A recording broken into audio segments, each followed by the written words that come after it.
اس حدیث میں سفارش کے بدلے میں پیسے لینا یا تحفہ لینا، یہ اس حدیث سے پتہ چلتا ہے کہ یہ جائز نہیں ہے،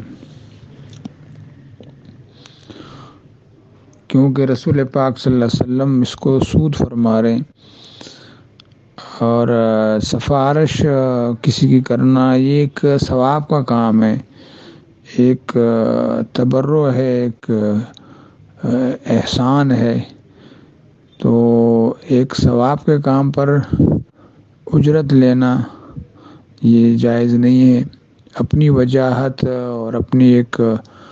نیک نامی یا اپنے اثر و رسوخ کی وجہ سے کسی کے کام کروانا، کسی کے کام آ جانا، اس کا کام کر دینا، اس پر پیسہ لینا یہ جائز نہیں ہے، کیونکہ یہ جو انسان کی ذاتی وجاہت ہے اور نیک نامی ہے یا مشہوری ہے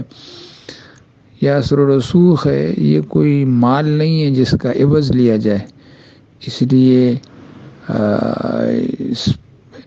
اس کو سود کہا، اور یہ سود کے لیے ایک ذریعہ وہ ہے، ایک بہت بڑے سود کے دروازے پہ پہنچ گیا۔